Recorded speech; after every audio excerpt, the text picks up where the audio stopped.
into a relationship with a married man. You said you love me? Oh, wow. For those of y'all who know about my little brother, Bobo, the one ride or die, call him when I got problems, call him when I got trouble, slap the manager because the manager called me a bitch. Yeah, him, my little brother. So one day I went to go pick up Bobo. We finna go to the boardwalk, chill, drive, whatever it is that we do. Eat, because that nigga love food.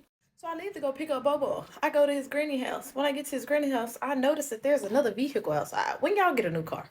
Anyways, I jump out of the car, I go knock on the door. Boom, boom, boom. Jean come up on the door. Hey, Shreya. Hey, Granny. How you doing? Now, she not my blood granny, so that'll play a part later on before y'all get to nitpicking and trying to put two and two together to get five because the answer is four. I walked past my grandmother. She said, Bo will be out in a little bit. He in the shower. All right, that's cool. I'm going to chill. I walk past the bar. The first thing I see is a light, bright, almost white sitting on the couch. Now, when I say this man was mesmerizing, this man was mesmerizing. Of course, I tried to act cool, calm, and collect. I walked on around the bar, sat down on the chair. I looked at him. He looked at me. I gave him a smirk and went down on my phone. You're making me blush. About 10 minutes of me sitting there completely uncomfortable. Well, not necessarily uncomfortable, but a little queasy and weird in a certain way.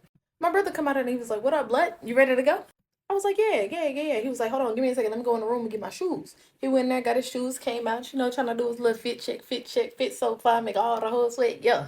He came out, put his jacket on. I stood up. I was like, all right, Granny. I looked back at light bright, almost white, smirked at him, and I walked on out the door. When we get to the car, I look at Bo. I said, who is that man sitting in there? He was like, oh, who? My uncle? Yeah, your uncle. Who is that? Oh, that's such and such. I can't say his name because we ain't trying to make it too obvious. I said, where he from? I ain't never seen him. I've seen everybody in your family. Yeah, we damn near blood, even though we not. So where he from? He said, oh, he stay in Texas. So is he visiting? Did he move down here? Like, bruh, keep going.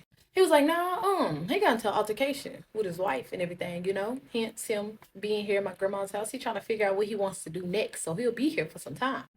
Oh, he gonna be here for some time. So now I got some time to create a master plan in my mind on how to get next to this dude and fast. He shrugged it off like, boy, you chill out. Leave my uncle alone. Nah, I'm serious. So we back up out of the yard, jump onto the Pine Island Road, headed to Shreveport. The whole time I'm driving, I'm putting one and two together to get three because I'm trying to figure out how I'm going to be next to that light piece of meat. You want to hear the next part? Drop some prayer hands in the comment section. So me and Bobo, in the streets, we eating, we shopping, we doing what we do. I'm in my head trying to figure out, how can I get next to this dude? So we go on, we finish our day, and I take him back to Vivian. When I take him back to Vivian, I take him back to his grandmother's house. When he gets to his grandmother's house, I see light bright, almost white, standing outside. Now, Bobo, I guess he really didn't think too much of the situation anymore because he jumped out of the car and ran in the house. I got out the car, walked over, and I leaned on the step and was like, so what's your name? Of course, he gave me his name. Then I gave him mine. He shrugged his shoulder, gave me a little smirk, and then went on doing what he was doing. So, of course, I went into the house. I'm going to the house. Hey, Bo. Yeah, man, hold on. I'm about to take a shower because we was busy. Bro, I need you to drive me somewhere. All right, man, I'm about to take another shower. Just hold on. Now, y'all, we ain't even do much for this man to have to go and take another shower. But he one of them weird, I touched the grain of dirt on accident. So let me clean it off for me. But whatever. I waited for him to take a shower. I ain't had nothing else to do but sit there and look at this man whenever he came back in. Now, I heard the door open. Yeah. And I seen him walking, but he was walking and he had a real funny walk. Like, bruh, you crippled? When he walked around, I noticed that he was walking with a limp. Like, bruh, what's going on? Of course, I didn't ask him. I just waited till Bobo got out of the shower, and I told him, I was like, hey, I need you to drive me somewhere. When he got in the car, I was like, bro, what's up with your uncle? What's wrong with him? Man, he told me that his uncle's little wife or whoever it was got him set up. When they came in the house to rob him, they stabbed him 3 times. And he said, I'm going to leave her, and then came to live with his mama. I was like, oh, so there's trouble in paradise. That's exactly what's going on. Room enough for me to slide right in. He's like, nah, bro, I told you. Leave my uncle alone. Nah, fam. He already in the game. I put him in the game. Tag, you're it. Being honest, I had nowhere for Bobo to take me. I just knew for a fact that as long as he's with me and I have to keep taking him back to his grandmother, that is as many more times as I get to lay eyes on this individual. So I went ahead and told him, I was like, bro, I'm so sick and tired of driving from Shreveport to Vivian. To be honest, I'm going to just come kick it at y'all house for a few days. You need to use my car. It'll stop me from having to drive from there. I ain't got to work. So it's cool. I lived in Shreveport. It was 15 minutes away, straight down the Pine Island Road. He was like, all right, that's cool. Just tell Ma. It's already been done, sweetheart. So, of course, he drove me back to the house. I packed me a little spend on night bag, over the week bag, whatever you want to call it. And I went to his house. I was like, hey, Sabrina, I'm home. She was like, yeah, going on. Sabrina, that's my heart. That's my baby. Live it to death.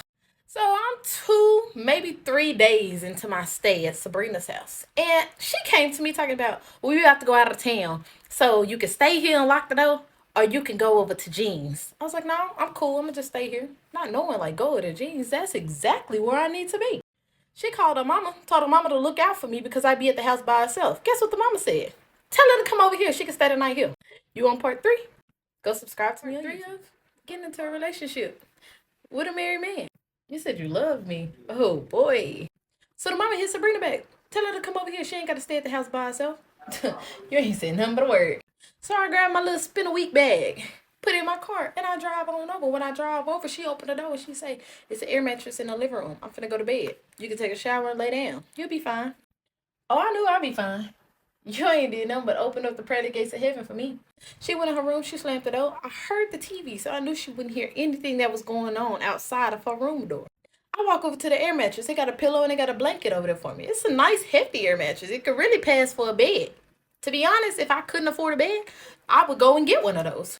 So I see my bag on top of there. I open the bag. I go through. I grab me some shorts, a white t-shirt, some underwear, some socks. That's what I do. And I got my cocoa butter and my deodorant. You know, all the other little toiletries that you're supposed to have.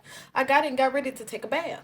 I go into the bathroom, get in the shower, take a bath. I get out. I lotion myself down. And I come out smelling like a whole new person. Literally. A new flowery Dove white soap person. So I come out of the bathroom, I'm getting ready to lay down on the air mattress, and I hear the bedroom door that's opening between the bathroom and the other bedroom. Guess who pop out? Light bright, almost white. So he walked over to me, he was like, hey, you ain't gotta sleep in here on the air mattress. I'll sleep in here on the couch. You could just get my bed. I can get your bed. I can get your bed? He was like, yeah, you can get my bed. I can sleep in here on the couch. Okay, if you insist. So I grabbed my little bag and I walked on into the room. Now, of course, the mission was to not go to sleep. So I was going to get on my phone, scroll up and down Instagram, Facebook. I don't believe TikTok was out at the time. Or if it was, I didn't know about it. So I was strolling up and down. Any music that was playing, I was making sure to play it out loud. Oh, yeah, I'm awake in here. I'm awake.